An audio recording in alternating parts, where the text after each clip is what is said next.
Boa noite a todas, todos e todes. Bem-vindos à nossa reunião científica com o tema suicídio, excepcionalmente acontecendo numa terça-feira, para receber o Cassorla, né? O Cassorla está aqui conosco. Agradeço imensamente ao Cassorla, porque topou muito prontamente o nosso convite. O Setembro Amarelo, né, é um mês dedicado à prevenção, atenção e prevenção do suicídio, essa manifestação humana profundamente inquietante e perturbadora para todos nós. Então, é um estudioso do tema, né, já publicou alguns livros, então, conhecido por muitos de nós, mas eu preciso apresentá-lo. Então, Roosevelt Cassorla é membro efetivo e analista de data das Sociedades Brasileiras de Psicanálise de São Paulo e de Campinas, professor titular da Faculdade de Ciências Médicas da Unicamp, autor de trabalhos sobre clínica psicanalítica, psicologia médica e aspectos socioculturais em sua interface com a psicanálise, publicou 7 livros, o último intitulado Estudos sobre Suicídio, Psicanálise e Saúde Mental, da editora Blusher. Recebeu o prêmio Sigourney pelo conjunto de suas contribuições à psicanálise.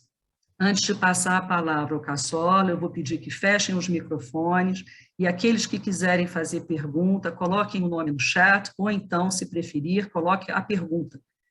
Tá bom? Então, Cassorla, a palavra está com vocês. Obrigado, gente. Um grande prazer estar com os amigos da Sociedade Brasileira do Rio de Janeiro. Lembrando dos tempos pré-pandemia, né? Como era bom a gente estarmos todos juntos, conversando. Então, nós vamos agora fazer o possível, nos adaptarmos aos novos tempos, né? E abordar um tema, como a Maria Elisa falou, muito difícil, não? Porque o suicídio nos defronta com a morte. A morte é um assunto que nós negamos, e se nós não negássemos, talvez a vida fosse impossível, não? Ela é uma sombra que está sempre nos acompanhando. Nós tentamos nos desviar dela, mas sabendo que ela vai chegar. Enquanto isso, a gente aproveita a vida. Então vem o grande mistério.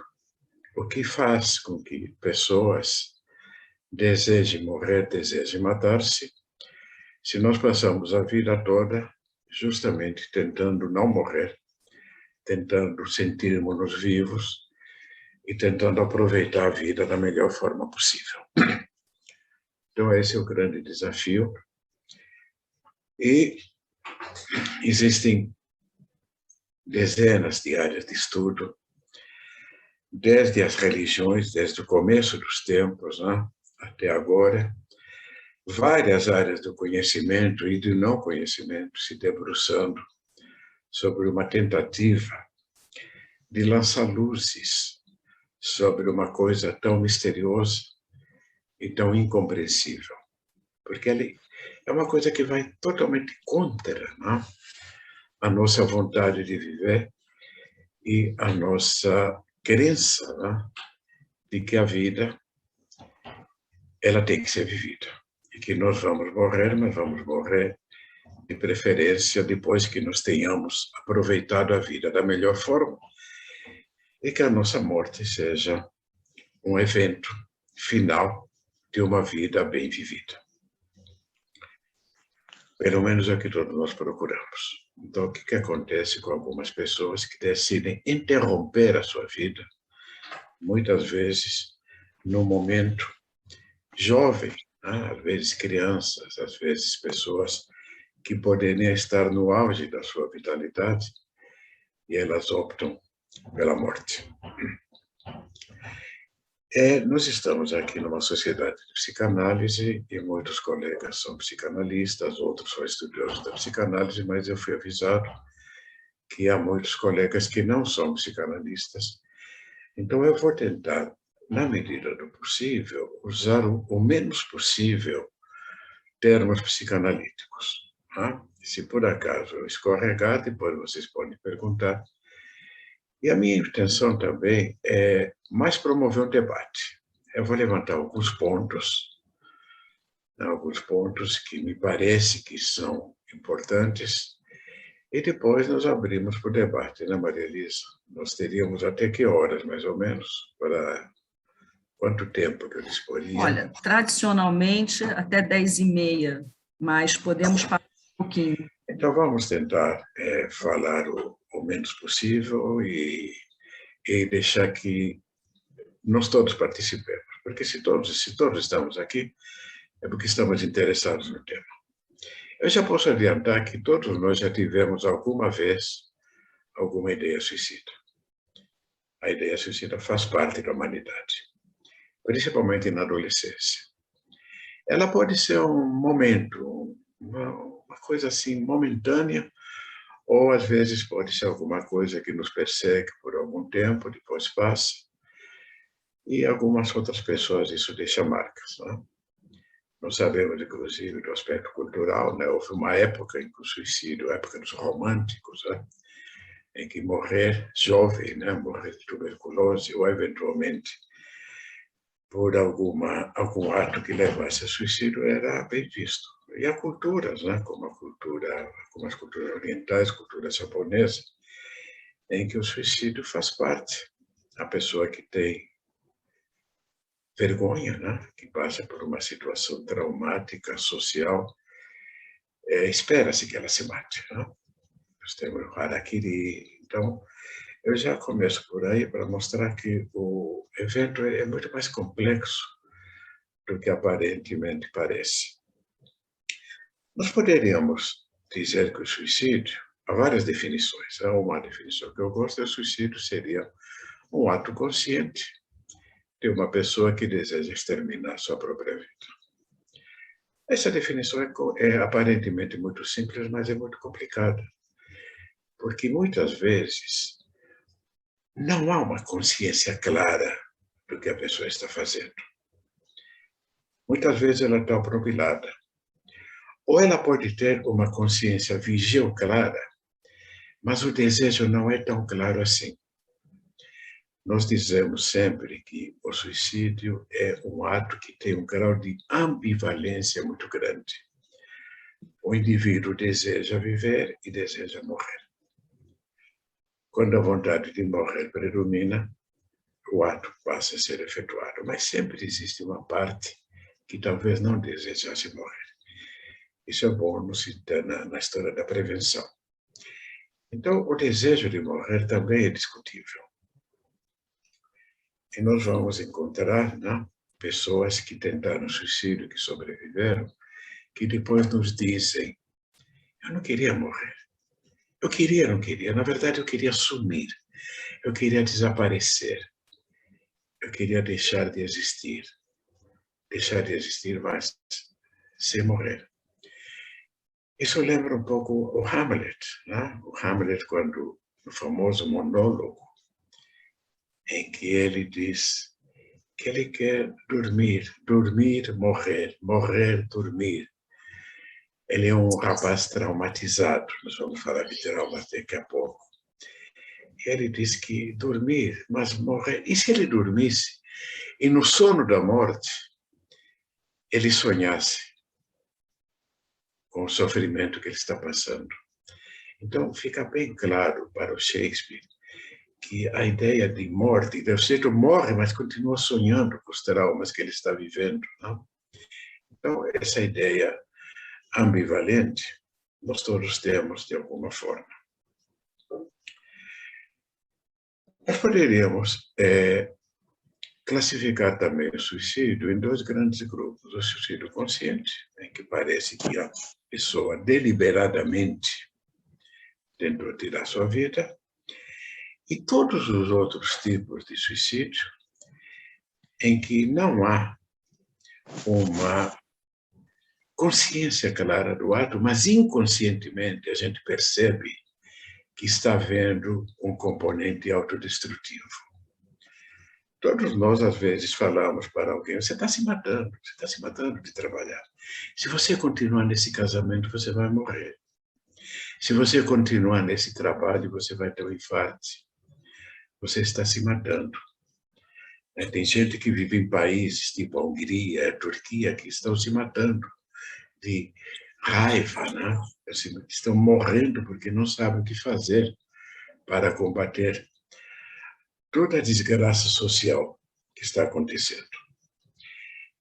Então, nos suicídios inconscientes, nós podemos observar, por exemplo, um exemplo típico são dos índios tupinambás e de outras tribos, grupos, vamos chamar entre aspas, primitivos, né? Em que o indivíduo, quando ele quebra um tabu, vocês sabem que tabu é uma coisa muito importante que todos devem obedecer. Quando a pessoa quebra um tabu, ela se deita na rede e morre, de morte natural. Mas toda a sociedade sabe que ele morreu porque ele quebrou o tabu. Que ele se matou, que ele acha que não, a culpa e a transgressão o levaram a que ele se matasse. Se matasse sem precisar fazer absolutamente nada. Nós vemos também isso nos enlutados. Vocês sabem que a chance de um viúvo morrer no primeiro ano após a morte da esposa é maior que a população geral.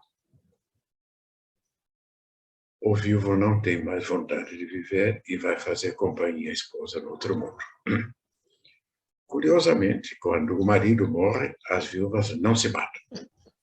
Muito pelo contrário, elas vão viajar, vão participar de bailes e tudo mais. Então, há uma diferença entre os sexos que os epidemiologistas e os psicanalistas vão ter que estudar.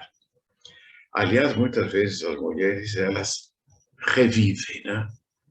Porque elas são liberadas, às vezes, de homens que as dominam, que as controlam. Uma mulher vítima de violência, e nós sabemos que a violência doméstica, a violência de uma forma geral no nosso país é terrível, né? Uma mulher que está sendo violentada, ou crianças que sofrem violência rotineiramente, elas podem desejar morrer. E aí nós vamos, então, falar um pouquinho dos fatores que fazem com que uma pessoa, de alguma forma, prefira morrer. E depois que nós falamos dos fatores, nós vamos falar um pouco sobre o que é a morte para o suicídio. A primeira coisa, não existe causa do suicídio. Nós sempre gostamos de saber as causas dos eventos. A nossa mente, ela tem uma curiosidade muito grande em saber relações causais. Isto causa aquilo e a gente fica satisfeito. Mas o suicídio, como todos os fenômenos complexos, vitais, emocionais, ele não tem uma causa, é uma multifatorialidade imensa. Fatores os mais variados que se congregam e se influenciam entre si. E o que nós chamamos, entre aspas, de causa, é geralmente o desencadeante que nós conseguimos identificar. Porque não é necessariamente este desencadeante, porque pode haver outros desencadeantes que nós não conseguimos identificar. Então, entre os fatores, nós vamos fazer uma classificação. Vamos ter fatores individuais, fatores biológicos, fatores constitucionais, predisposições genéticas, não ao suicídio, que não há nenhum componente genético, mas existem doenças mentais, como o transtorno afetivo bipolar, em que a chance de suicídio aumenta. E temos o sofrimento social. Usemos o modelo do trauma. O que é um trauma? Um trauma, um evento que vem com uma intensidade, uma qualidade tal que o nosso corpo ou a nossa mente não suportam. Não suportam a dor ou não suportam o sofrimento. Vamos começar com um exemplo bem simples, que seria um trauma social de uma pessoa que está sendo torturada. Ela está sendo torturada numa delegacia, está sendo torturada num grupo criminoso, está sendo torturada pela polícia política. A tortura pode ter, por exemplo, o objetivo de tirar informações da pessoa. Ou pode haver apenas um componente sádico, o prazer de alguma pessoa muito perturbada que sente prazer em ver alguém sofrendo. Mas vamos imaginar uma tortura clássica, que é a tortura para obter informações. O torturador, ele tem que ser capaz de fazer a pessoa sofrer a ponto tal que ela ceda, mas não morra. Porque se ela morrer, o torturador falha. O torturado, evidentemente, chega um momento que ele não suporta mais a dor. Pode ser a dor física, pode ser a dor mental, a dor emocional. Ele pode buscar se matar. Os torturadores sabem disso. Então, eles fazem tudo o possível para que o torturado não se mate. Vocês devem lembrar do Vladimir Herzog, que dizia o Dobbs que ele tinha se matado, e ele não se matou. Na verdade, ele morreu na tortura. Mas os torturadores tiveram que inventar isso. Eu estou falando da tortura porque nós vamos falar daqui a pouco de outros tipos de tortura que vem de dentro. Esta tortura vem de fora. É a violência doméstica, é a violência das lutas entre quadrilhas, é a violência social, né, que tem a ver com todos os fatores que fazem com que nós fiquemos traumatizados. E vocês conhecem isso tão bem que eu não vou me deter nisso.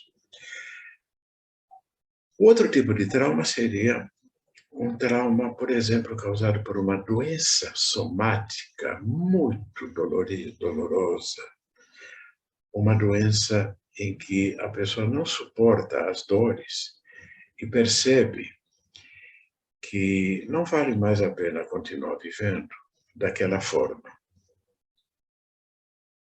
Aí nós estamos numa área do que se chama suicídio assistido, que é uma área que está sendo discutida em todos os países de uma forma ética, não?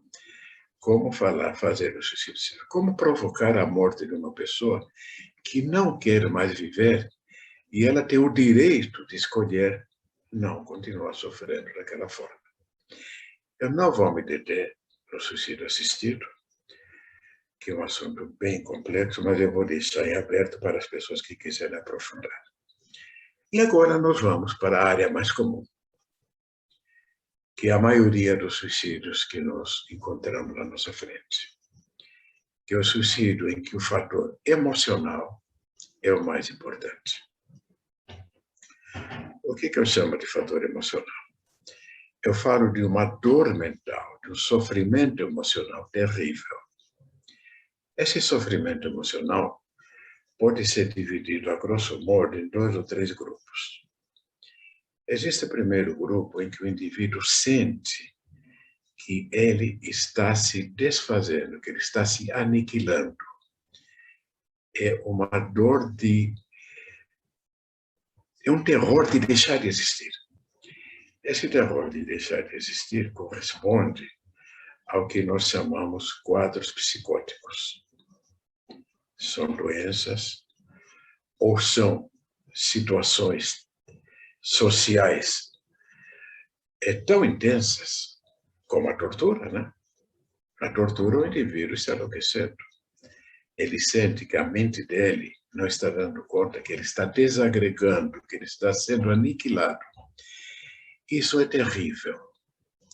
E a pessoa prefere eliminar o órgão que causa a dor. Quais são os órgãos que causam a dor? Ou é o corpo, ou é a mente. Então, a gente poderia dizer, a grosso modo, que no suicídio, o indivíduo quer eliminar o órgão que provoca a dor. que a percebe, que a sente, que pode ser o corpo ou pode ser a mente. Ansiedades terríveis, dores mentais terríveis. Então, elimina-se a mente.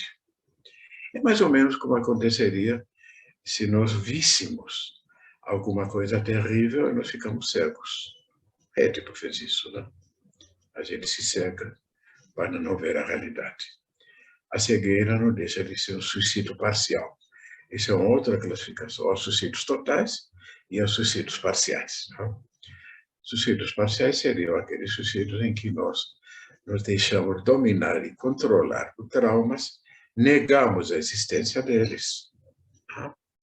E nos adaptamos à situação de trauma, fechando os olhos para a realidade. Esse é um problema também de área social, que eu não vou entrar aqui, mas eu deixo em suspenso.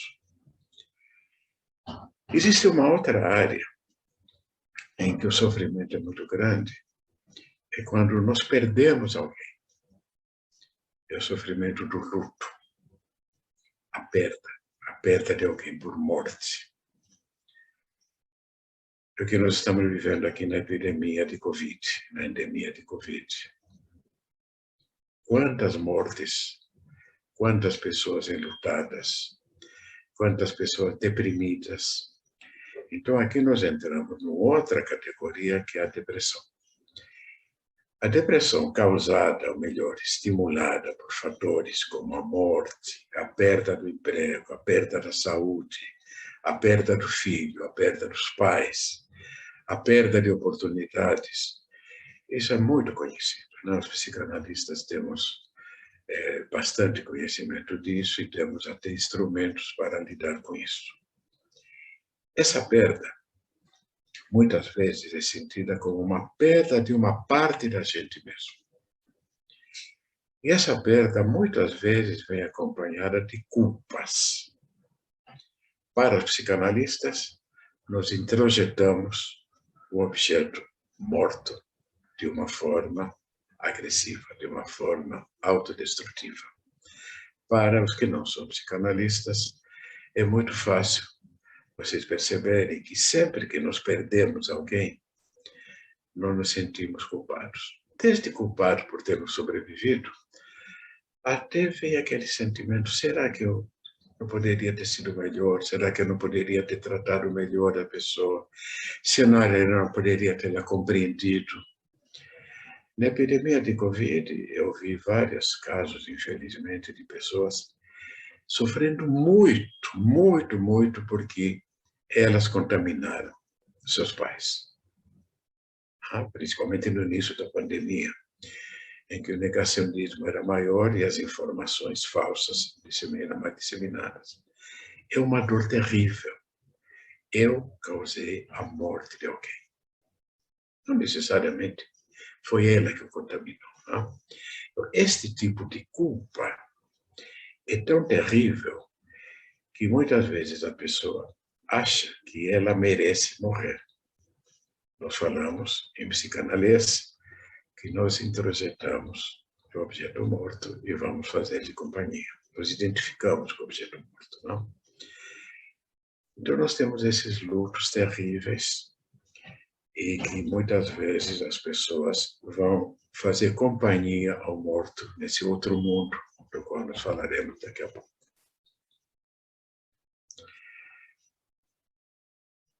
Nós estamos aqui no quadro das depressões em que existe um fator exógeno identificado.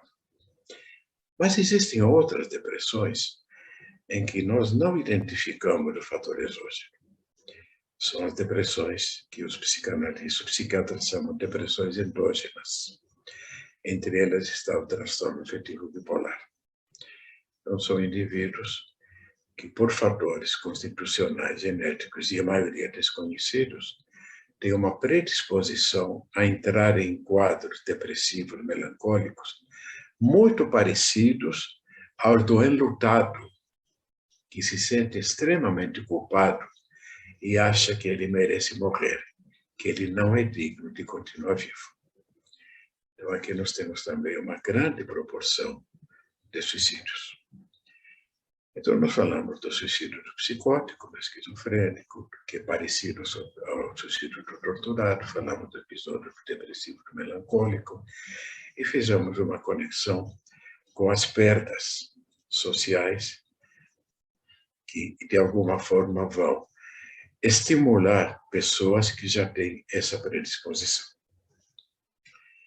Temos um outro tipo de configuração, que é relativamente comum, que são indivíduos que se sentem muito inseguros e muito vazios, e por fatores os mais variados, né? Que podem ser, desde o início da vida, até fatores sociais, principalmente numa sociedade como a nossa, né, em que há muitas cobranças, há muita dificuldade das pessoas se realizarem por si sós, né? Então, são pessoas que precisam desesperadamente se simbiotizarem a alguém, se grudarem a alguém, elegerem alguém que vai cuidar deles. Essas pessoas podem, por exemplo, eleger uma religião. Elas se grudam na religião e elas sentem que a religião vai salvá-los. Eu não estou falando das religiões comuns, as religiões que todos os seres humanos de alguma forma precisam. Eu estou falando das religiões fanáticas, em que o indivíduo se fanatiza a um líder que tem a resposta e a solução para tudo. Estamos na área do fanatismo. E aí nós vamos ver suicídios coletivos. Você deve se lembrar do Jim Jones. Jim Jones era um pregador, que ele juntou em torno de 1.000 pessoas para um acampamento que ele tinha nas Guianas, por uma série de motivos também que eu, para encurtar o tempo, eu vou deixar de lado. Em determinado momento, ele decidiu que todos deveriam matar-se. 800 pessoas se mataram. E elas se mataram para encontrarem-se num outro lugar, outro mundo. Aquelas que não se mataram foram assassinadas. De vez em quando, existem suicídios coletivos. Eu lembro de uma que se chama Heaven's Gate. É um grupo suicida cuja sede era Suíça e Canadá. Eu faço questão de dizer isso para mostrar que o suicídio se distribui uniformemente nos países desenvolvidos e nos países mais pobres. O Heaven's Gate, eles acreditavam que um cometa, 1983, por aí, um cometa que ia passar, eles iriam se matar e eles iriam na cauda do cometa para um outro mundo, melhor do que este mundo. Era aconselhado que eles não esquecessem os cartões de crédito, porque esse outro mundo seria muito parecido com este. Então, esse tipo de configuração de grude, a gente encontra muito na adolescência. A maioria das tentativas de suicídio na adolescência, o desencadeante, aparentemente, é uma frustração dentro da família, ou é uma frustração com a namorada, ou com o namorado, com o parceiro. Todos nós, quando somos jovens, somos adolescentes, nos ligamos de uma forma muito intensa, apaixonada ao nosso namorado, à nossa namorada. Esse apaixonamento, muitas vezes, ele persiste de uma forma tal que se constitui uma indiscriminação entre eu e o outro. É o que nós chamamos de relações simbióticas. A gente tem a sensação de que a gente não vai viver sem o outro. Existem casais simbióticos. Existem pessoas que se simbiotizam a religiões, a ideologias, a grupos alternativos, né, que andam em bando. Eles se sentem vivos, precisam dessa proteção. Mas, às vezes, acontece que o namorado, a namorada, ou o pai ou a mãe, chega para lá, cuide da sua vida, eu não quero mais você, eu não suporto que você se grude em mim, e as pessoas não têm a capacidade de perceber essa necessidade imperiosa que tem a ver com um desamparo terrível. Esse desamparo reaparece quando se rompe a ligação simbiótica. O namorado larga da menina, a menina se desespera, parece que ela não vai ter mais condições de viver, e aí ela acredita que vai ser melhor morrer. Mas vocês estão percebendo que a morte dessa menina não é necessariamente só morte, porque as funções do auto-suicida são muitas. Vamos deixar essa moça de lado provisoriamente, depois nós voltamos a ela. Se eu me esquecer, a Maria Elisa me lembra, tá? Às vezes eu vou me perdendo por aqui. O que é que o suicida busca quando ele se mata? Primeiro, ninguém sabe o que é a morte. Segundo, nós não temos um registro mental de alguma coisa que nós nunca vivemos. Então, a morte é alguma coisa que não tem registro, então nós não sabemos o que ela é.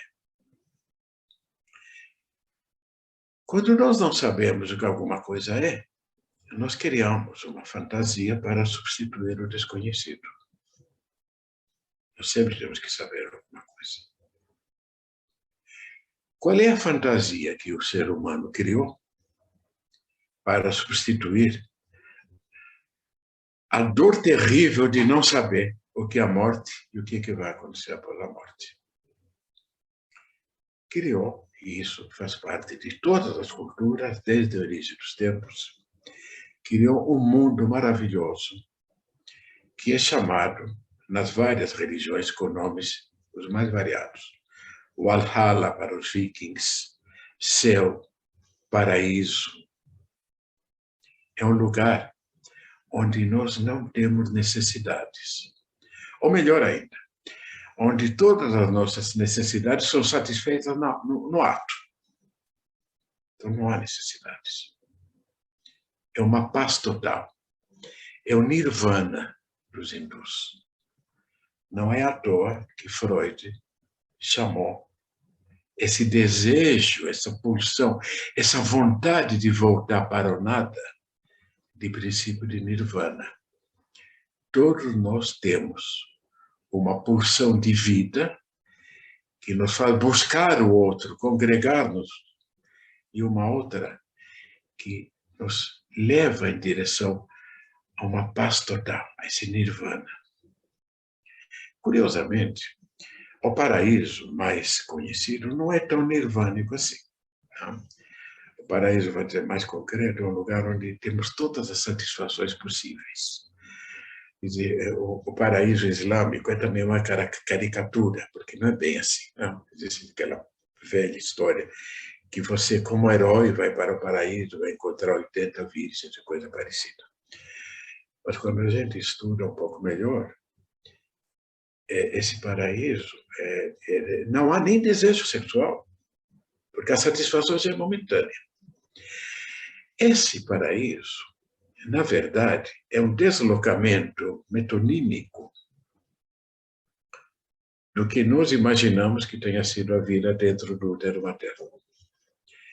Então, a morte é vivenciada em nós, como fantasia inconsciente, como uma volta para o útero materno.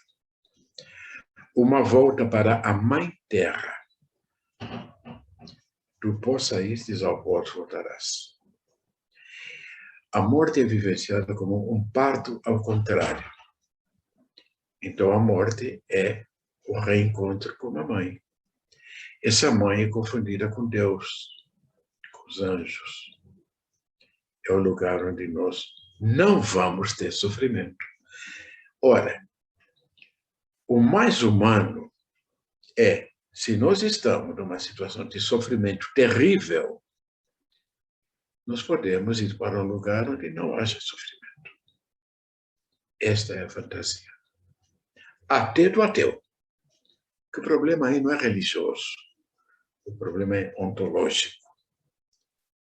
O problema é sossego, paz, sossego, tem esse lugar. É claro que é um erro de raciocínio, não? Porque, na verdade, a não ser que nós acreditemos em coisas espirituais, nós temos todo o direito de acreditar, Eu acho até que a natureza nos deu essa capacidade de acreditar para que nós sobrevivêssemos até como espécie, né? Mas se nós deixamos de lado essas crenças espirituais, vai ser terrível a gente acreditar que não existe mais nada após a morte. Então, esta crença deve ter sido necessária, ou deve ser necessária, para a sobrevivência da humanidade. De qualquer forma, em termos clínicos, né? Quando nós estamos frente a uma pessoa que quer se matar, ou que nos avisa que vai se matar, ou que tentou suicídio, não vamos falar sobre paraíso. Nós queremos que ela esteja viva aqui, agora. Nós acreditamos que ela tem um problema traumático, que a mente dela, o corpo dela não estão dando conta. E aí a sociedade tem o dever de acolher essa pessoa e ajudá-la a diminuir o sofrimento mental, social e tudo mais. Não sei se vocês percebem que agora eu não vou mais falar de suicídio, porque o suicídio ele é apenas um dos elementos pelos quais o sofrimento mental pode se manifestar. A prevenção do suicídio nada mais é do que a prevenção de sofrimento mental, sofrimento físico, sofrimento social. A grande maioria das pessoas que sofrem não se mata, mas elas vivem a vida de uma forma não totalmente viva. Aí nós dissemos que existe um suicídio parcial. A nossa incapacidade de usufruir da vida é também um componente suicida. Para os psicanalistas, nós estamos falando aqui do conflito perene entre Eros e Thanatos. Nós temos que administrar Eros e Thanatos o tempo todo, tentando fazer com que Thanos prevaleça, mas sabendo que Eros prevaleça, mas sabendo que Thanatos está ali. Então, vamos retomar. Quais são as fantasias que o suicida tem quando ele vai se matar, ou ele tenta se matar? Primeira, a vida, uma outra vida, sem dor e sem sofrimento. Mas há mais 3 ou 4 fantasias que vale a pena a gente ter aqui. Há uma outra fantasia em que o indivíduo que sofreu, está sofrendo, ele acusa o mundo pelo seu sofrimento. E muitas vezes parte dessa acusação é verdadeira, mas parte da acusação pode não ser verdadeira. Pode ser que não foi o mundo que o causou sofrimento, mas foi ele que, por uma série de circunstâncias, é mais vulnerável ao sofrimento. De certa forma, ele tem razão, porque o mundo também contribuiu para que ele fosse mais frágil para suportar os traumas da vida. Então, o suicídio é também um ato agressivo em relação ao mundo. As religiões sempre foram contra o suicídio, porque o suicídio seria um crime contra Deus, um crime contra o que Deus quer que nós estejamos vivos. Os suicidas eram punidos pelas religiões, não podiam ser enterrados, às vezes os corpos eram degradados. A sociedade, de alguma forma, intuía o componente suicida. Então, havia uma punição aos corpos dos suicidas, ou à família do suicida.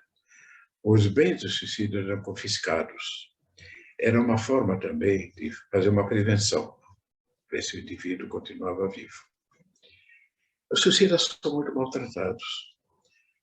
Nos prontos-socorros, muitas vezes, o indivíduo que chega com uma tentativa de suicídio, de pouco risco médico, em que o ato suicida é mais um pedido de ajuda do que propriamente uma busca da morte, as equipes de saúde não gostam porque elas vão ser atrapalhadas no atendimento de pessoas que estão mais graves e que querem viver.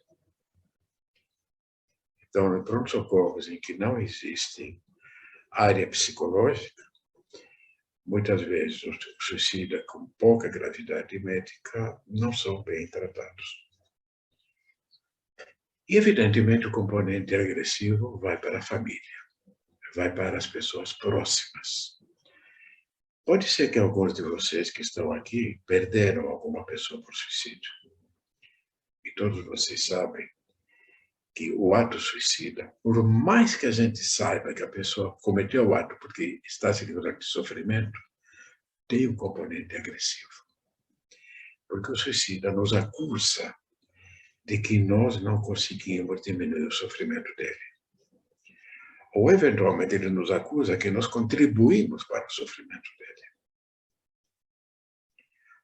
Ou que nós não identificamos o sofrimento dele, não valorizamos o sofrimento dele. Infelizmente, existem pessoas tão sofridas e tão perturbadas que já tentaram suicídio 1, 2, 3, 4 vezes e a família não aguenta mais e não suporta mais. Então, aqui nós temos uma configuração emocional terrível, muito triste, porque a família sofre, a pessoa sofre, a sociedade sofre, as equipes de saúde sofrem. Esse é um outro assunto que nós podemos deixar para o debate. Os psiquiatras, os psicanalistas sofremos terrivelmente quando nós perdemos alguém por suicídio, com alguém tenta suicídio. Então, esse componente agressivo, ele é muito importante, e eu vou contar algumas histórias antropológicas que são muito bonitas, né? Na China antiga, antes de uma batalha, alguns soldados se suicidavam no campo de batalha, porque os espíritos irados iriam assustar os inimigos. Veja que interessante, não?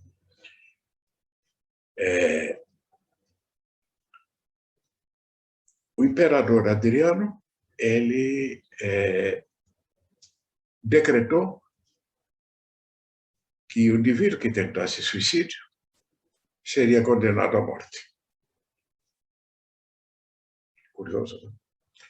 É que o imperador, de alguma forma, sabia que o indivíduo que quer morrer e quer viver também.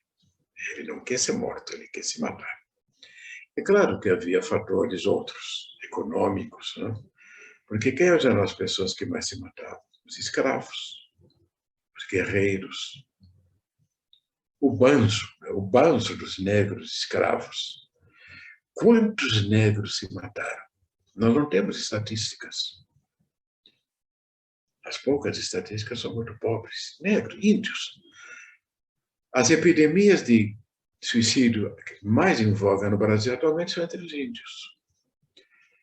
Os índios de Dourados, por exemplo. Os índios Kaiowá, Carajás, Kaiowá. É uma outra história também que nós podemos contar. É um sofrimento terrível, porque ali é o sofrimento físico, mental e social. Então, nós falamos da busca de um outro mundo, falamos do componente agressivo, falamos do componente de autopunição, principalmente dos melancólicos. Né? E temos outros fatores aqui, mas há um outro fator que eu acho que é extremamente importante, é que o ato suicida é sempre um pedido de ajuda. Quando a pessoa fala em suicídio, quando a pessoa tenta suicídio, quando a pessoa ameaça suicídio, é porque ela está precisando de ajuda. Ela está sofrendo. Pode ser desde um sofrimento próprio, como há pessoas que, por uma série de motivos, também causam sofrimento aos outros. E vai ser o profissional que vai tentar identificar, né, quais são os fatores mais envolvidos e buscar lidar com isso.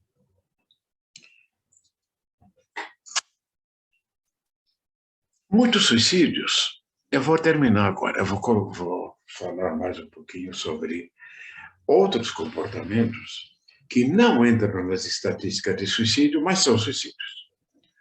Overdoses. Quantas pessoas morrem de overdoses? Nós nunca saberemos se a overdose foi por acidente ou foi um ato suicida. Mas seja lá, se fosse um acidente, há um componente suicida, com certeza. Acidente de trânsito. Há um estudo americano antigo que diz que 50% dos acidentes de trânsito tem um componente suicida consciente. É muito fácil, né? Você teve uma briga lá na boate, na balada, brigou com a namorada, brigou com o amigo, encheu a cara, está drogado, pega o carro e morre na estrada. E muitas vezes mata outras pessoas no acidente de trânsito. Né? Então, esse componente da overdose, dos acidentes domésticos, dos acidentes de trânsito, ele tem que ser considerado. São as mortes violentas, que têm um componente autodestrutivo também muito importante. Temos um outro evento que é muito importante na nossa sociedade atualmente, que se chama homicídio precipitado pela vítima. O que é homicídio precipitado pela vítima? A vítima se coloca numa situação tal que ela vai ser morta.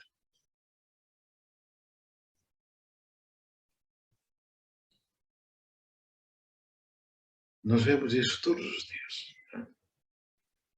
Imagina uma briga de casal. Uma briga, violência de casal, bêbada, droga, essas coisas do nosso dia a dia. Ainda mais na pandemia. E começa uma briga. Né? E num determinado momento, a mulher perde a cabeça e diz: me mata, me mata, me mata se você tem coragem. E ela é morta. Feminicídio. Eu não estou dizendo que as mulheres que sofrem feminicídio cometeram suicídio. Não é nada disso. Por favor, não me entendam mal. Elas foram mortas porque tem alguém violento que as mata. Eu estou usando apenas como exemplo, não? Que muitas vezes nós podemos provocar. Se eu estou numa depressão melancólica e eu quero morrer, eu não tenho coragem de me matar, eu sei muito bem aqui na minha cidade onde eu posso ser morto. Sei muito bem onde tem quadrilhas, onde tem tráfico. Eu vou lá e arrumo uma confusão e eu vou ser morto. Eu acredito que muitos dos jovens, dessa quantidade imensa de jovens que são assassinados todos os dias nas nossas cidades, tem a ver com violência, com desumanização. Agora eu estou falando do suicídio da humanidade, do suicídio social. A própria sociedade comete suicídio quando ela se desumaniza, quando ela não trata os seus indivíduos como seres humanos. Eu acredito, por exemplo, que um menino que não tem a menor condição de sobreviver numa sociedade violenta, ele é até mais sadio, né? Quando ele encontra um grupo no qual ele é visto, no qual ele se sente alguém importante. Só que esse grupo é um grupo altamente destrutivo, porque geralmente é um grupo criminoso, no qual ele pode ascender socialmente, mas ele poderá matar e morrer. Então, nós estamos numa sociedade homicida, suicida ao mesmo tempo. Bom, deixando de novo a questão social, que está sempre permeando nós todos, não? Vamos voltar só para 2 exemplos individuais, e aí eu paro e eu abro para o debate. Não? 2 exemplos muito tristes. Não? O primeiro é Euclides da Cunha. Euclides da Cunha escreveu Sertões, jornalista famoso, né, que cobriu a guerra dos... Bom, me fugiu o nome. Então, ele cobriu e ele escreveu Os Sertões. Canudos. De Canudos, a guerra de Canudos. Né? Ele era uma pessoa muito depressiva, ele era melancólico. Né? Quando a mulher o traiu com o tenente, ele desafiou o tenente para um duelo. Evidentemente, o tenente era um atirador. Ele não era atirador. Então, ele morreu no duelo. Então, é um homicídio precipitado pela vítima. Ele queria morrer. Ele não tinha mais a menor vontade de viver depois daquela traição. Infelizmente, o filho dele seguiu o mesmo destino. Também morreu no duelo, com o mesmo assassino. Agora voltamos para os suicídios inconscientes. Nós temos o Guimarães Rosa. O Guimarães Rosa, ele foi eleito para a Academia Brasileira de Letras. Mas algo lhe dizia que a emoção que ele sofreria ao tomar posse seria muito grande, ele não suportaria. Ele adiou a posse 4 vezes, por 3 anos, me parece. No final, o convenceram a tomar posse. Ele fez um discurso, o famoso discurso no qual ele disse, referindo-se ao antecessor na cadeira dele, que ele não morreu, ele ficou encantado. Não? No dia seguinte, o Guimarães Rosa teve um infarto e morreu. Ele acertou a própria morte. Bom, o que eu estou querendo dizer aqui no fim é que a morte, ou o desejo de morte, ou a vontade de desistir de viver, porque a vida não vale mais a pena, ela pode nos levar também a mortes naturais, como eu falei lá do índio, do Pinambau, dos índios. E ela pode nos levar também a termos doenças somáticas, a termos infartos, a termos AVCs e tudo mais. A conexão entre corpo e mente, todos nós conhecemos, corpo, mente social, né? E às vezes isso fica bem evidente, como no caso aí que eu coloquei.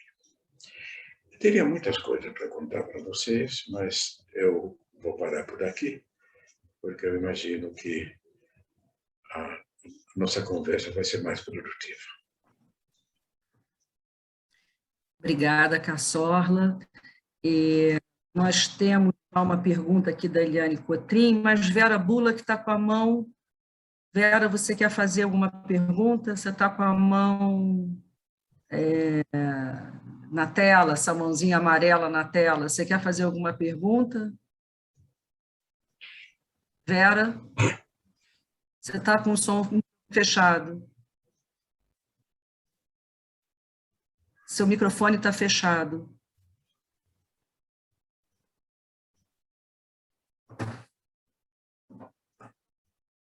Permanece fechado.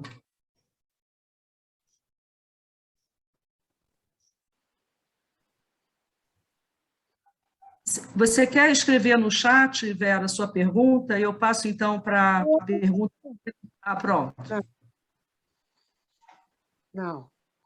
Pode passar adiante. Tá. Eliane, você quer fazer a sua pergunta de viva voz? Eliane Cotrim. Não, pode ler. Boa noite, Cassorla.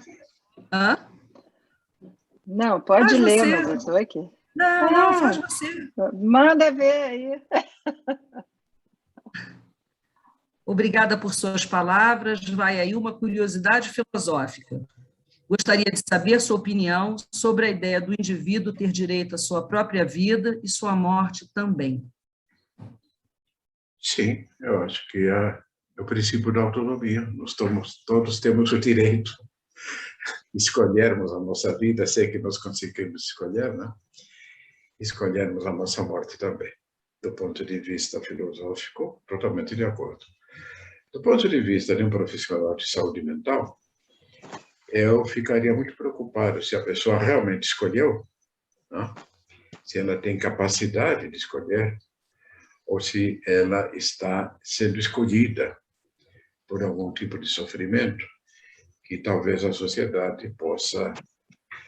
Eu conheço uma pessoa que tem uma doença degenerativa e há 6 anos atrás, a situação de vida dela era tão insuportável, ela só conseguia mexer uma mão. A mão, ele mal conseguia digitar no computador com uma mão só. Ele foi degenerando, degenerando, degenerando. E quando ele só conseguia mexer com uma mão só, ele resolveu ir para a Suíça. Suicídio assistido. Então, no suicídio assistido, há uma série de exames, né, que são feitos, porque isso tem que ser autorizado pelo governo. Né? Então, é uma responsabilidade ética. E, na última hora, ele desistiu. Ele está vivo até hoje. A vontade de viver dele De vez em quando ele pensa em ir para a Suíça, mas ele continua. Há uma faísca de vida nele que é impressionante. Eu sei disso, porque ele é tratado por uma colega minha, né? E eu acompanho o sofrimento dessa minha colega, porque ela mesma, às vezes, acha que ele deveria morrer, mas ele continua ali. O Freud, ele também cometeu suicídio assistido, né? O Freud combinou com o seu médico, né? O Bernard tem um trabalho bonito sobre isso, né? Ele combinou com o seu médico que, quando a dor ficasse insuportável, o médico o mataria, não? Então é só isso, né? Teoricamente, eu acho que nós temos todo o direito de viver, né? E de morrer do jeito que nós quisermos, na hora que nós quisermos.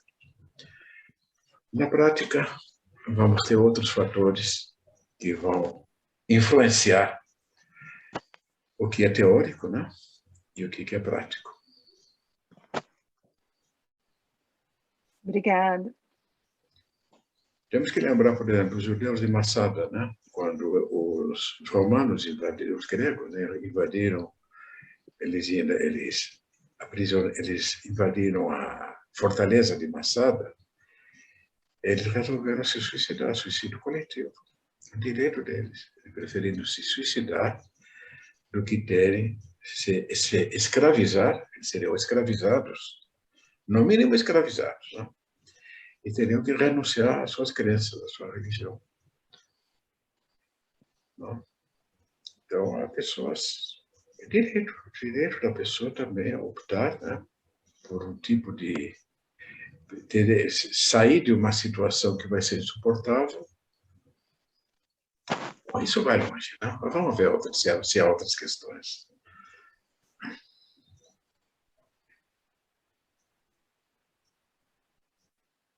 André vai organizar, a partir de agora, as perguntas. André? Oi, boa noite, gente. A próxima questão é da Sônia. Sônia Beatriz? Isso, Sônia, você. Boa noite, obrigado pela palestra e por todos aqui. Eu ouvindo você falar, Cassória, eu fiquei pensando, eu sou professora da UERJ, e na UERJ, vou ser bem rápida, eu sei que tem muita gente querendo falar, e na UERJ a gente tem um histórico de suicídio muito grande, né? Eu sou do 12º andar e esses episódios ocorriam numa frequência impressionante.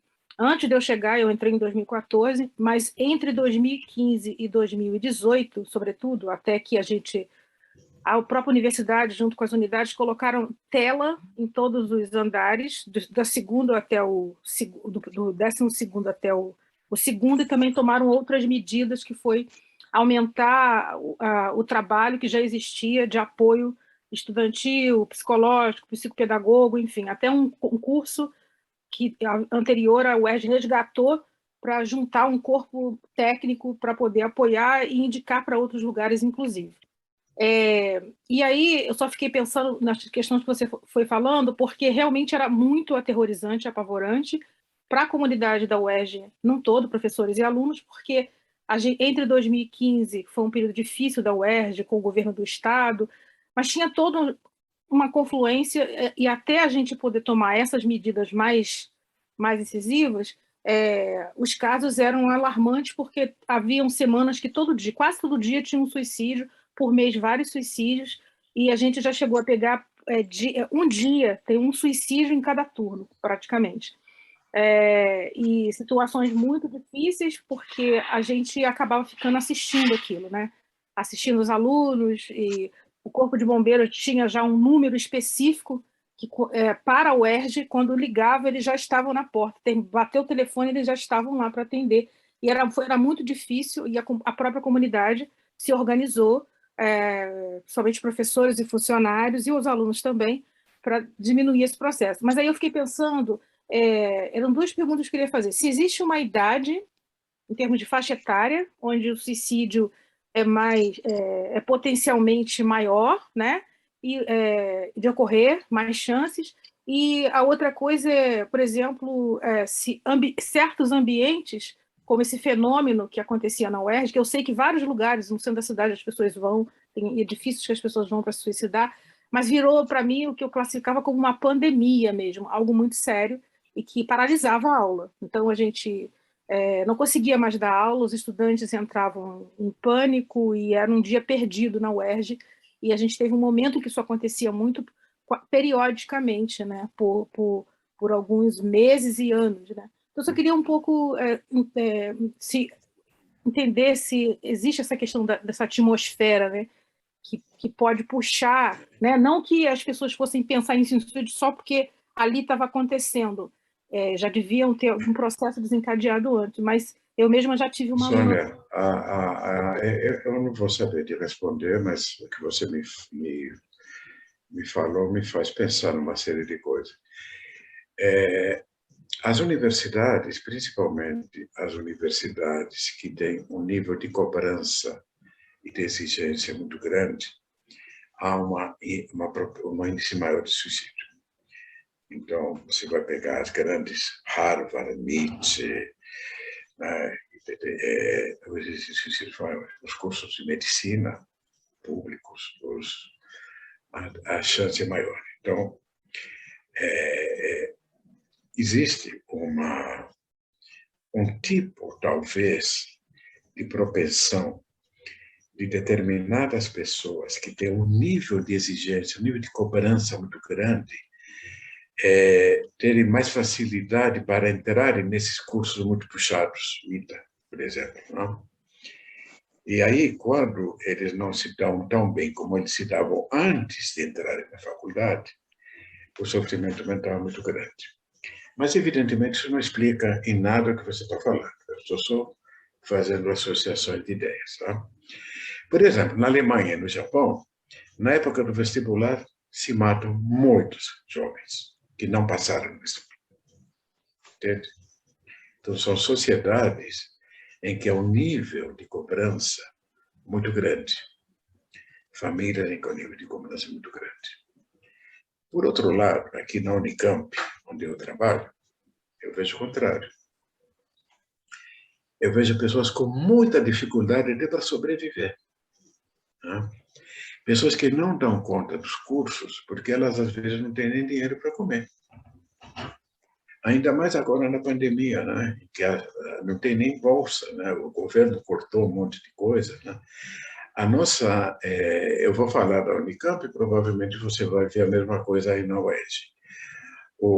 A residência estudantil, né, é um caos. Né? As pessoas estão ali agrupadas, né, às vezes até sem água. Né? Então, há também o outro extremo, né, que é o trauma social continuado. Né? Nós temos visto alguns suicídios aqui na Unicamp, que a gente não sabe também, mas a gente desconfia que há uma associação de cursos elitizados, né, que não são capazes de acolher essas pessoas com mais dificuldades, né, e pessoas com mais dificuldades em que a universidade já se abriu as cotas. Eu acho ótimo, maravilhoso. Não sei se você já vivenciou isso. A universidade se abre para as cotas, mas as pessoas chegam com cotas, mas não têm recursos para cuidar das cotas, dos cotistas. É coisa demagógico. Você quer abrir, abra, mas dê recursos para a pessoa. Né? Recursos pedagógicos, recursos... Bom, eu estou desviando do assunto, eu fico me entusiasmando, mas vamos lá. Existe ambiente suicidógeno, sim. Existe imitação. Tá? Existe imitação. Tanto é que existe uma norma jornalística de que os suicídios não sejam noticiados em muitos detalhes. Quando um suicídio ocorre, por exemplo, de um cantor de rock, de uma pessoa famosa, há uma tendência das pessoas identificadas com ela a repetir um ato. De novo, não sou capaz de falar da UERJ, mas há lugares tradicionais das quais as pessoas se atiram. É da Torre Eiffel, é da ponte tal. Talvez o 22º andar da UERJ passou a ser o símbolo dos lugares onde as pessoas se Décimo, matam. décimo Então, segundo, 11º. é muito triste tudo isso. Agora, o que faz falta aí? Ou talvez vocês fizeram um estudo aprofundado, epidemiológico e clínico, né, em que vai se tentar descobrir quais são os fatores comuns a todas essas pessoas que estão convivendo juntas e estão cometendo suicídio no mesmo lugar. Praticamente um pedido da instituição dizendo, por favor, me ajudem, está acontecendo alguma coisa aqui. E aí nós temos que ir lá e cercar, como a gente deveria cercar uma pessoa com Covid, né? Pegar todos os contatos, isolar e fazer os testes e tudo mais. Obrigada, professor. Sorla, a gente tem 3 perguntas inscritas até agora. Você quer responder uma a uma ou eu faço as 3? Pode ler as 3 em seguida, a gente tenta juntar. Então tá. Então a próxima é da Cristina Lúcia. Boa noite, Cassorla. Adorei sua palestra. Enfim, eu trabalho com adolescentes, né? Também numa universidade, mas atendendo adolescentes, né? E a gente tem visto algo que acontece lá, mas se sabe que está acontecendo no Brasil, mas está acontecendo mais no mundo como um todo, né? De mais tentativas de suicídio de adolescentes, e muitas vezes de suicídio mesmo, e de adolescentes mais jovens, né? Assim, tentativas de suicídio de adolescente com 12 anos, às vezes de criança, inclusive, né? Eu queria que você falasse um pouco sobre essa situação de como é que você vê isso, né? Mas eu queria acrescentar mais uma outra coisa também, que eu gostaria de perguntar. Você falou sobre alguns transtornos mentais e a articulação com tipos de suicídio, né? Quer dizer, assim, a motivação. Nós vimos algumas situações, por exemplo, adolescente com transtorno alimentar, né? Mas também com tentativas de suicídio, ingerindo pilhas, baterias, tá? E aí o que a gente via no caso, assim, de uma ambivalência muito grande mesmo entre esse desejo de morrer e o desejo de viver, mas que era necessário ser feito alguma intervenção, né? Quer dizer, tipo uma endoscopia retirando a pilha, uma endoscopia retirando a bateria, e por aí. Eu gostaria, se você pudesse falar um pouco sobre isso, e ainda uma outra situação de transtorno mental que eu acharia interessante poder falar sobre transtornos de personalidade, por exemplo, em termos de um transtorno borderline, tá? Articulando com tentativa de suicídio, né? Tá bem, Cristina, vamos ver as outras? Aham. A próxima pergunta é da Karen Kobayashi. Oi, boa noite. Vou tentar ser breve.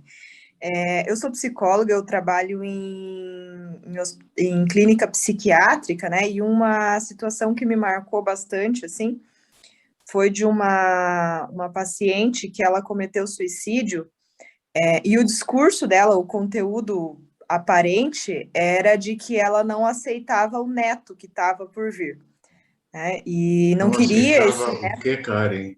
Não aceitava? O neto. O neto. O neto. A filha dela estava grávida, enfim. E ela não aceitava o neto, e no dia que esse neto nasceu, essa senhora cometeu suicídio. E a minha pergunta eu fico pensando assim no impacto. Você falou que não tem a questão genética, né? Ou pode ter, enfim, mas o impacto emocional que isso poderia gerar nessa criança, porque por mais que talvez ele nunca saiba, assim, acho que a gente fala de uma questão da construção, né, da vida emocional, da vida psíquica, assim, na psicanálise, né, é uma coisa muito delicada, assim, que às vezes a própria pessoa desconhece o que pode vir a causar isso, e aí acho que é muito processo de análise, né, até que consiga constituir ali uma mente, assim, um pouco mais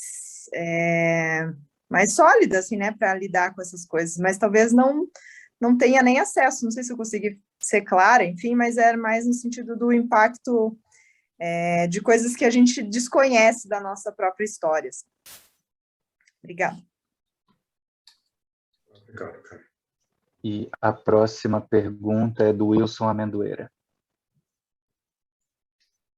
Você está sem som, Wilson.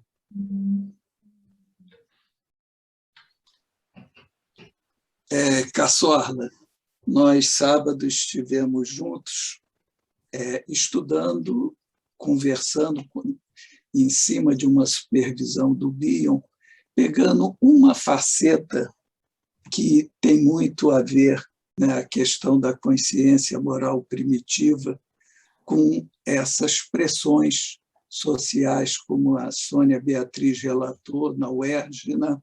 Se cria uma atmosfera de exigência e cobrança, como a Cristina Lúcia também trouxe, né?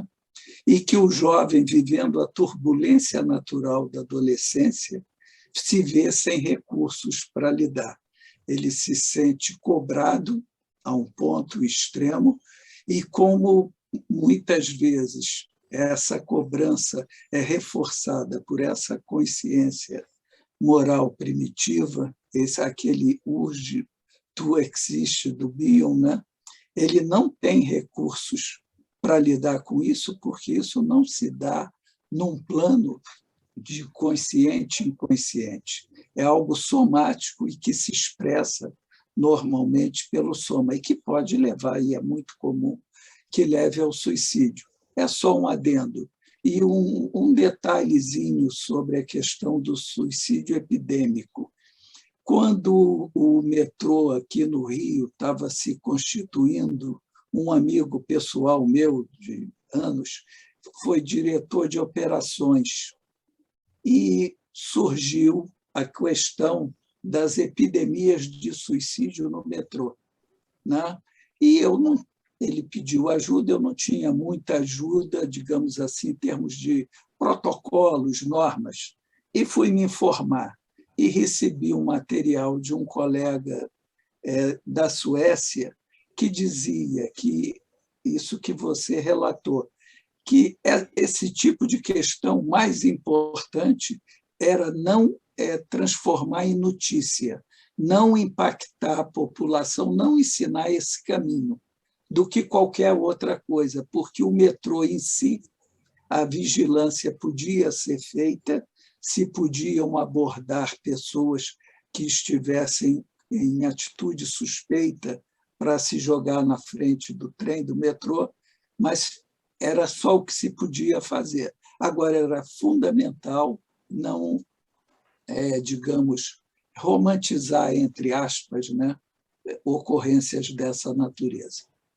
Gostei muito da tua palestra, né, abordou os aspectos importantes aí para nós pensarmos. Obrigado.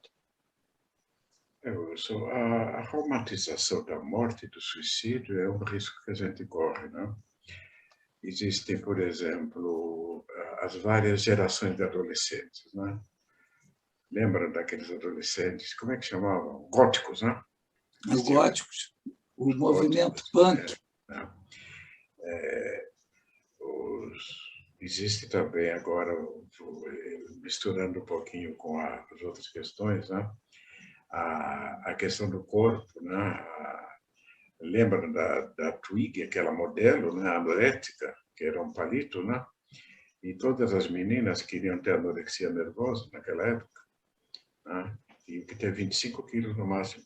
Aliás, vocês sabem que há muito pouco tempo, né, que essas escolas de modelos, os governos pressionaram os desfiles de modelos, porque as meninas que eram modelos eram todas anoréticas, né? Então tem que ter o exame, tem que ter peso mínimo. E felizmente agora temos alguns modelos com corpo decente, né? Gordinhas, né? Porque a gente tem que ser gordinho, né? Não pode ser esquelético, né? E o que você falou também tem muito a ver com a prevenção, né? Por exemplo, uma das coisas que diminuiu muito as tentativas de suicídio na Inglaterra foi quando os laboratórios foram obrigados a colocar seus comprimidos nos blisters. Não tem mais aquele vidro com 50 comprimidos que você engole tudo de uma vez. Você tem que tirar um por um, né? Arduamente. Um por um. Isso diminuiu. Diminuiu os suicídios impulsivos. Então, nós temos aqui outra classificação.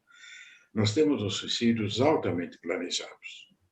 E geralmente são suicídios melancólicos, né? Eles planejam e tal, né?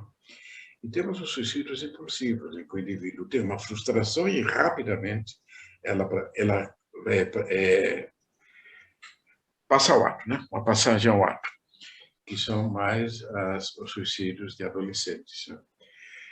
A pergunta da colega que falou dos adolescentes, ela é muito importante e muito complexa, né? Porque os adolescentes, eles estão passando por uma fase de reorganização mental, né? É uma catástrofe psicológica, se a gente quiser usar a terminologia do Bill. Então, eles estão mais vulneráveis. Eles estão sofrendo transformações orgânicas, transformações corporais, as pulsões estão a toda, a mente deles não tem capacidade ainda de lidar com isso. Então, todas as situações primitivas, e agora eu vou falar um pouquinho da constituição da mente, toda a formação da mente inicial, ela é refeita e retomada na adolescência, inclusive o ético. Então, o adolescente, ele é mais vulnerável. Ele é mais vulnerável à esquizofrenia, ele é mais vulnerável à drogadição, ele é mais vulnerável ao fanatismo, ele é mais vulnerável a uma série de coisas, né? A maioria das doenças mentais começa na adolescência e vai justamente por isso. Respondendo para a Sônia tinha perguntado sobre números, né? As populações que mais se matam proporcionalmente são os mais idosos, tá? Os mais velhos. Mas a proporção de adolescentes vem aumentando cada vez mais. Então, se nós pegarmos um período de 20 anos, há um aumento de 30%, 40%, 50%, dependendo do país. Então, a gente é obrigado a supor que esse aumento dos atos suicidas, geralmente impulsivos, né, da adolescência, deve ter a ver com fatores sociais, socioculturais. Eu não tenho capacidade de entrar na complexidade do social, né? Nós temos milhões de cientistas sociais estudando e a gente repete todos os termos, né? Sociedade narcísica, sociedade do espetáculo, vazio. Agora temos a necropolítica, né, muito praticada aqui no nosso meio. E tudo isso que de alguma forma, faz com que a nossa vida seja tão acelerada que nós não temos capacidade de pensar. E se o indivíduo já tem uma deficiência na constituição da sua formação simbólica, tudo isso vai ficar mais atrapalhado ainda. Vocês me desculpem entrar numa área mais técnica, que eu não consigo também colocar em poucas palavras. Há uma tendência de diminuir as idades. que tem a ver mais ou menos com a mesma tendência da puberdade ser mais precoce, da sexualização ser mais precoce, das cobranças serem mais precoces, né? Então, a gente poderia dizer, sem querer fazer uma relação causa-efeito, porque em suicídio a gente não pode fazer a relação causa-efeito, mas a gente poderia colocar como um retrato da nossa sociedade, né? O adolescente muito perdido, né? Porque os referenciais foram perdidos, né? Você nem sabe que profissão você quer fazer, tem milhões de profissões, você não sabe como é que você vai ganhar dinheiro, você não sabe direito, inclusive, qual vai ser a tua orientação sexual predominante, né? Ainda bem, né, que você tem essa liberdade. Você não sabe aquela ruptura de gerações que antigamente era clássica, já nem mais existe, né? É tão confuso. Os próprios pais estão confusos. Os próprios pais são adolescentes, não? Então está todo mundo meio perdido e, ao mesmo tempo, há uma cobrança por desempenho muito grande. Só que essa cobrança por desempenho tem muito mais a ver com o espetáculo, né? Qual é a profissão, o sonho da profissão das crianças de hoje? É ser youtuber, né? Certo? Ser youtuber. Você vai ver adolescentes. Você vai ver adolescentes de 10, 11, 12 anos entrando em depressões terríveis, porque não houve resposta no Facebook dele, no Instagram dele, não foram curtidos. Você tem milhares de amigos, mas você não conhece nenhum deles. Então, as relações superficiais, as relações não íntimas, e nós sabemos que para você se sentir vivo, você precisa ter relações íntimas. Mas tudo isso aí, eu estou associando livremente, nós não vamos necessariamente fazer uma relação de causa e efeito, porque há muitos outros fatores envolvidos. A questão todas as doenças que a colega colocou, né, os transtornos alimentares, né, anorexia, bulimia, condutas suicidas, atos impulsivos, todos têm a ver, de alguma forma, com deficiências primitivas na capacidade de simbolização. Então, nós estamos aqui, agora, talvez, para fechar essa questão, qual é a maior prevenção que nós podemos fazer em relação a sofrimento mental, social e somático? É que haja pais suficientemente bons. E para que existam pais suficientemente bons, tem que haver uma sociedade suficientemente boa que dê condições para que esses pais sejam suficientemente bons. Aparentemente muito simples, mas muito difícil de colocar em prática. E isso também não é tudo, mas é um fator extremamente importante, né?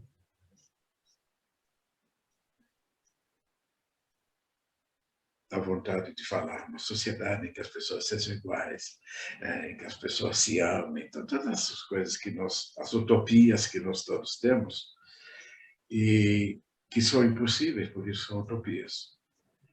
Mas nós podemos tentar caminhar nessa direção, e não porque nós queremos, porque a própria ciência nos mostra que isso é importante, independente de qualquer ideologia. Nós precisamos dar condições para o indivíduo se tornar humano e não ser uma coisa desumano, porque o indivíduo que é tratado de uma forma desumana, ele também se transforma num ser desumano. Bom, vamos em frente. Eu só me entusiasmei.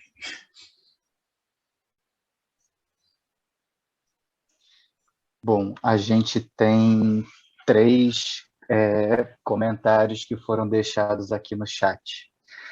O primeiro é do Carlos Stavisky Júnior, e ele diz o seguinte: é muito bom acompanhar uma fala do Cassorla com sua calma e profunda experiência no tema. Se o tempo permitir, gostaria da opinião do professor sobre os próximos passos que as campanhas de prevenção ao suicídio devem assumir. Insistir na construção de políticas públicas, no fortalecimento de associações de pacientes e familiares, investir na pesquisa, enfim, dúvidas. Deixo aqui o meu agradecimento pela organização da palestra. Esse é o primeiro. A segunda pergunta é da Adriana Rubsch. Ela gostaria de saber se filmes que falam sobre o suicídio acabam, por identificação, por estimular o suicídio nos jovens.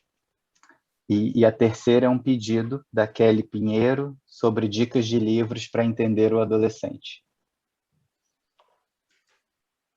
Sobre a prevenção, é tudo aquilo que torna o indivíduo digno. Não é tudo. Não? Tudo aquilo que evita sofrimento mental, social. Aí é todo um trabalho, né? Da sociedade e das mudanças sociais. Especificamente em relação ao suicídio, é aquilo que você escreveu aí. Mas eu valorizo muito uma coisa que é muito simples, e não é sobre o suicídio, e que é um grande problema no nosso meio. Possibilidade de atendimento rápido. Quando você está sofrendo, você precisa que alguém te escute, te atenda, te cuide, te medique rápido. Não é marcar uma consulta para ser atendido daqui a 6 meses. Ou chegar no pronto-socorro e ficar 12 horas esperando. Isso é componente suicida na nossa sociedade. Na Hungria, que tem uma das taxas de suicídio mais altas do mundo, a Europa Central e as antigas repúblicas soviéticas e Extremo Oriente, Coreia, são os países que têm taxas de suicídio mais altas. Os países nórdicos também. Nós temos taxas de suicídio bem mais baixas. Os países mediterrâneos têm taxas de suicídio mais baixas. Isso tudo ninguém sabe muito bem os fatores envolvidos, mas é um fator cultural importante. Na Hungria, eles criaram um sistema, assim vamos dizer, a grosso modo, em cada esquina havia um ambulatório para atender gente que queria se matar. Então, se estava com vontade de se matar, você podia ir na próxima esquina que tinha uma equipe de saúde para te ajudar. E com isso eles diminuíram consideravelmente. Diga-se de passagem, as taxas de suicídio mundiais diminuíram 10% nos últimos 20 anos, graças a projetos mais ou menos pontuais como esses. Tá? O Brasil aumentou. Nós estamos na contramão. Aumentou 10%. Se bem que as nossas estatísticas, principalmente nos últimos anos, deixam muito a desejar. Não? Eu quis, por exemplo, saber se o índice de suicídios tinha aumentado ou diminuído durante a pandemia. Nos Estados Unidos diminuiu 10%. No Brasil, eu não consegui dados. Eu fui lá no Transparência, né, do governo do Estado, governo federal, e eles me comunicaram que eles não tinham dados. É absurdo, é claro que eles têm dados, não, mas provavelmente não tem gente para trabalhar os dados. Então, é um fenômeno muito curioso, muito interessante. Não? Nas guerras, os suicídios diminuem também. Então, a gente poderia fazer alguma... Estou saindo do tema, né? Fazer algumas hipóteses. Aumentou a violência doméstica, aumentaram os feminicídios, diminuíram os suicídios. Será que as pessoas não estão mais apoiadas umas das outras? Não há menos solidão? Eu não sei. Bom, enfim, a gente vai formulando hipóteses, sabendo que todas elas deixam muito a desejar. A outra questão era dos filmes. Aí a questão é muito relativa. Uma pessoa que tenha predisposição, ela vai encontrar na internet milhões de sites ensinando como se matar. Inclusive jogos. Vocês lembram da Baleia Azul? Não? Jogos que estimulam a morte. A pessoa que não, ela vai aproveitar aquilo de uma forma ou de outra. Quando surgiu aquela série 13 Razões para, 13 Reasons Why, vocês lembram? Daquela menina que se matou e deixou 13 fitas, todos assistiram, não? Parece que houve um certo abalo internacional, e tanto que eles foram obrigados a série, na segunda série, vocês devem assistir a segunda, chama temporada, né? Antes e depois de cada filme, eles colocam um aviso dizendo onde procurar ajuda. Se você está assistindo esse filme, você tem ideia sobre morte, procure ajuda em tais lugares. Então, é uma arma de dois gumes, né? Tanto pode ser educativo, como pode não ser. Como todo remédio pode ser veneno.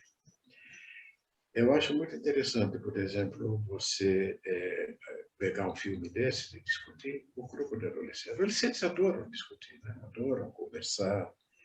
Eles não têm com quem conversar. Eles só têm para conversar a internet, né? Eles adoram ter um professor com quem conversar sobre a vida, sobre as coisas. Um filme pode servir de pretexto, não?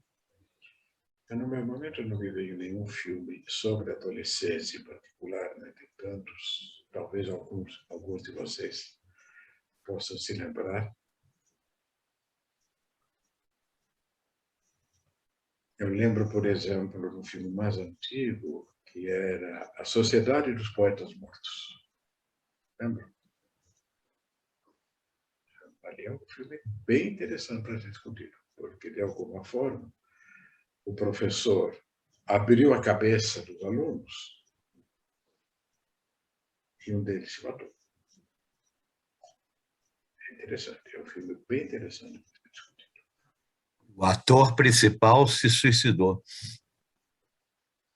desse filme. Ah, sim, o Robin Williams, né? Ele era bipolar, me parece, né? Aquele bem-humorado, não? Nós temos muitos suicídios de pessoas famosas, né? Eu tenho um livro aqui, eu vou pegar o livro e mostrar para vocês. Espera só um pouquinho.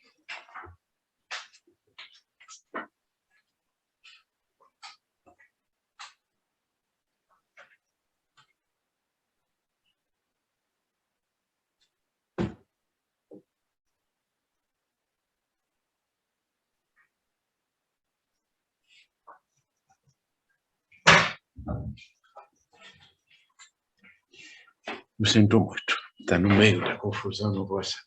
Chama Dicionário de Suicidas Ilustres. É da Record, da editora Record, aí do Rio. E foi escrita por J. Toledo, que é um escritor muito querido, que morava aqui em Campinas. E ele, inclusive, escreveu a biografia do... Como é aquele pintor famoso que saiu vestido com uma saia na Semana de Arte Moderna? Alguém lembra? Flávio de Carvalho. Flávio de Carvalho. Ele ficou muito amigo do Flávio de Carvalho. Tem uma biografia fantástica do Flávio de Carvalho. Para os colegas psicanalistas, o Flávio de Carvalho fez um retrato do Bion, né? que tem a história toda no livro. Então, aí vocês vão encontrar um monte. Ele era obsessivo, J. Toledo. Ele estudou a vida de uns 300 suicidas e fez uma biografia deles. É uma pessoa que eu conheci pessoalmente. E ele se suicidou. Vocês vejam como a vida é cheia de... Era uma pessoa cheia de vida, mas provavelmente, para os psiquiatras, né, ele devia ter também algum transtorno desse tipo. A colega também fala de transtorno borderline e de outros nomes que eu acho que não vale a pena a gente colocar aqui, porque esses termos eles são rotulantes, né? E eu acho que quando a gente atende uma pessoa, o psiquiatra vai fazer o diagnóstico, ele tem lá os instrumentos dele, ele tem que fazer. E nós temos que acolher o ser humano e não rotulá-lo, né? Isso é a área do... A Sônia, por exemplo, ele que vai acolher eventual pessoa ali, ela vai atender, vai acolhê-la como ser humano e vai encaminhá-lo para equipes que terão que tratá-lo como ser humano e não como um caso, né? Mas esses nomes, evidentemente, ajudam também a descrever configurações e indicam os mecanismos mais importantes, né? Os pacientes borderline, que são chamados borderline, não tem paciente borderline, tem configurações borderline, que todos nós temos um pouquinho. Eles têm uma dificuldade muito grande de suportar frustração e são muito impulsivos, né? Que são muito parecidos aos adolescentes. Eles são adolescentes que têm uma adolescência muito perturbada, mas prolongada, né? E nós que lidamos com saúde mental, doença mental, sabemos que a diferença entre uma pessoa que está sofrendo muito e às vezes é até rotulada e nós, supostamente sadios, é mínima. E que nós podemos enlouquecer a qualquer momento. E aquela pessoa também pode ficar bem a qualquer momento. Então, nós todos somos seres humanos e temos que sermos capazes de acolher o sofrimento dos outros e o nosso, né? E já que a gente fala de sofrimento, né, também acolher, que talvez seja até mais difícil, né? Acolher as alegrias dos outros e poder ficar alegre com os outros também. Porque às vezes me parece que a inveja não permite, né? A gente acolhe mais quem está sofrendo do que quem está feliz. E nós precisamos de muito acolhimento quando estamos felizes também, para que a gente sinta que a felicidade vale a pena. Mais alguma coisa, André? A gente já está na nossa hora, né? Cartola, você gostaria de dizer alguma coisa como consideração final? Porque a gente vai ficar aqui te ouvindo horas, né? Mas a gente vai ter que encerrar. Tá bom, eu vi aqui algumas questões que vocês já tem até filmes aqui, A Voz do Silêncio, a animação que está na Netflix. Então, eu queria dizer do meu prazer estar com vocês, foi muito gostoso poder dividir aqui, ajudar a pensar, né? E vamos continuar lutando pela vida, né? Porque nós temos que fazer com que a vida valha a pena para nós e para os pais. Muito obrigado.